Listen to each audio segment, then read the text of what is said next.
Halo sahabat PS, bertemu kembali dengan saya di channel Perspektif Sosiologi. Pada tayangan kali ini saya akan menjelaskan teori sosiologi dari Émile Durkheim, seorang sosiolog yang berkebangsaan Prancis. Ini termasuk dalam sosiologi klasik yang berkembang pada periode-periode awal teori sosiologi klasik ini.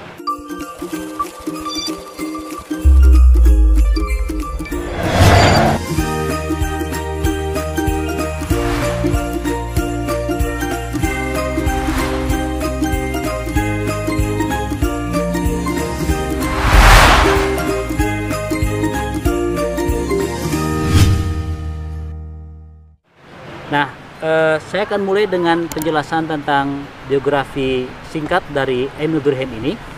Yang kalau kita merujuk pada beberapa buku, Durkheim ini lahir di Epinal di Prancis pada 15 April 1858. Ini menjadi satu perkembangan yang menarik di mana Durkheim hidup dan kemudian berkarya dalam situasi pasca revolusi Prancis. Sehingga nanti ide-ide dan juga teori yang dikemukakan oleh Durkheim juga merespon pada perkembangan masyarakat pasca revolusi Prancis. Di antara ide yang kemudian dikemukakan oleh Durkheim sebagai respon pada situasi yang terjadi pasca revolusi adalah penolakannya pada akibat-akibat atau dampak-dampak yang dilahirkan dari revolusi Prancis yang mengakibatkan berbagai macam problem, berbagai macam persoalan dalam masyarakat, sehingga Durkheim nanti mengemukakan sebuah pendekatan teori yang menolak pada gagasan tentang revolusi, tetapi lebih pada evolusi masyarakat atau perubahan yang lebih bersifat perlahan, bukan pada revolusi, karena dia menganggap itu akan memberikan sebuah dampak yang sangat luar biasa. Ada beberapa buku yang ditulis oleh Durkheim dan itu menjadi rujukan dalam cara kita memahami teori Émile Durkheim ini. Misalnya ada sebuah buku yang berjudul The Division of Labor in Society, lalu kemudian juga ada buku yang berjudul The Rules of Sociological Method, juga ada Elementary Form of Religious Life, dan buku-buku tersebut sebenarnya adalah merupakan gambaran bagaimana teori Durkheim yang dikemukakan sebagai upaya memahami perubahan pada masa pasca revolusi Prancis. Nah, sobat semua, saya akan memberikan beberapa penjelasan singkat dari beberapa teori penting yang dikemukakan oleh Durkheim. Yang pertama adalah idenya tentang fakta sosial. Kata ini mungkin sering kali kita dengar, tetapi yang ingin diungkapkan oleh Durkheim yang dimaksud dengan fakta sosial adalah sebuah kekuatan yang berada di luar individu dan itu bersifat memaksa atau membuat individu melakukan sebuah tindakan sosial. Yang ingin disampaikan oleh Durkheim adalah ketika memahami dunia sosial, ketika memahami perilaku manusia, maka Durkheim menganggap bahwa perilaku tersebut bukan datang sebagai inisiatif dari individu.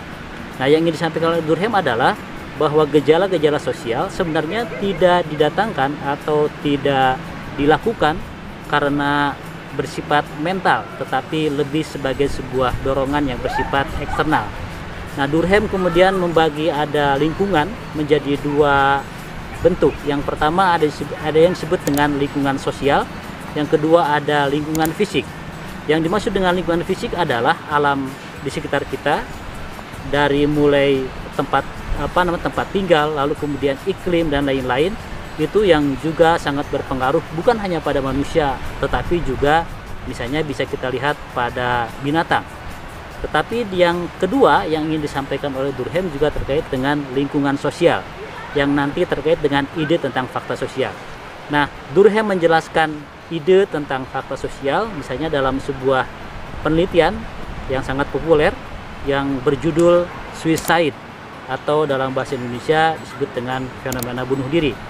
Nah, Durkheim ingin menjelaskan bahwa fenomena bunuh diri sebenarnya itu harus dilihat bukan sebagai sebuah fenomena individual atau sesuatu yang datang karena dorongan inisiatif pribadi, atau sebagai sebuah gejala yang sifatnya psikologis terkait dengan mental seseorang.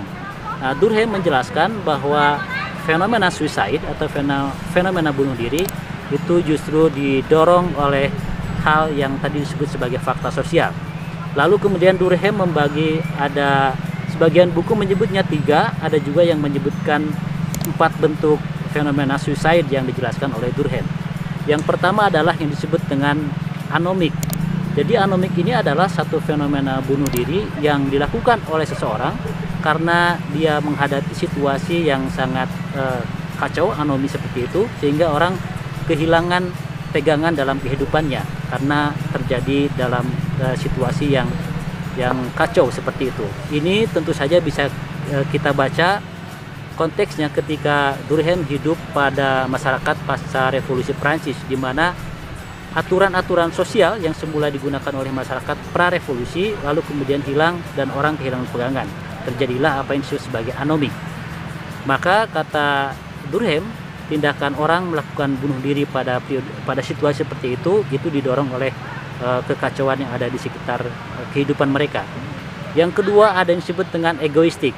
Egoistik ini adalah juga satu fenomena bunuh diri yang dilakukan karena tingginya nilai individu dan melepaskan dari kepentingan yang bersifat kolektif, jadi kepentingan masyarakat.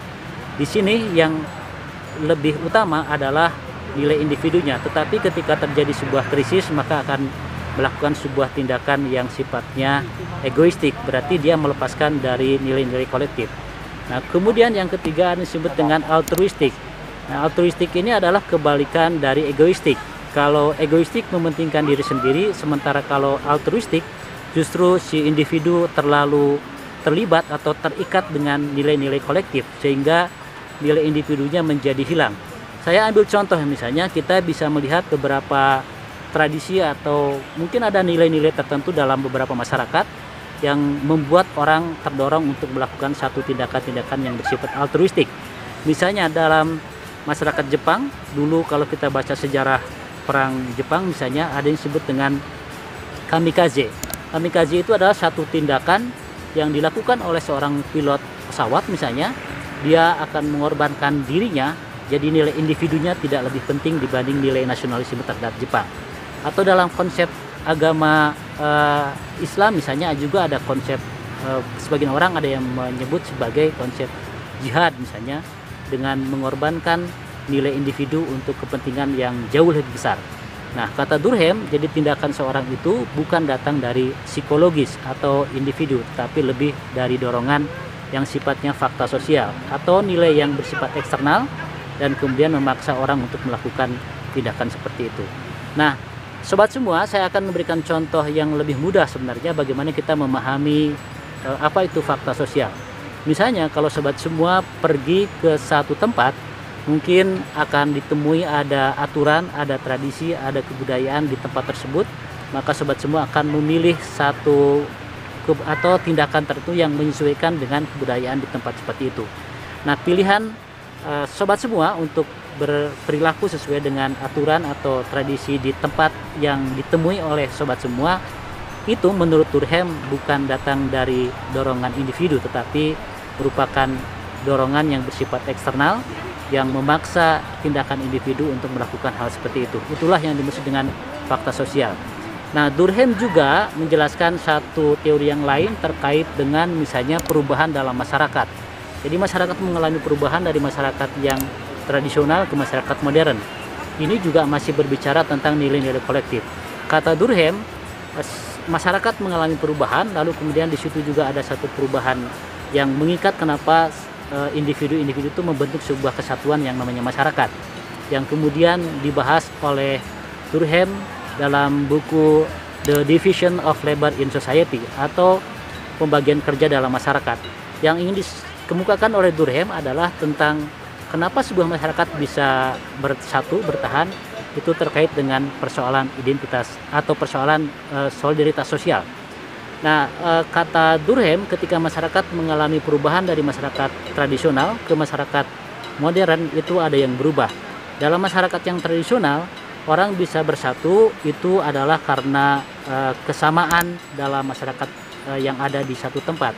Misalnya kesamaan komitmen, kesamaan keagamaan, mungkin juga kesamaan profesi, dan mereka relatif seragam sehingga struktur masyarakat juga menjadi sangat sederhana. Itulah yang membuat masyarakat dalam masyarakat tradisional menjadi bersatu.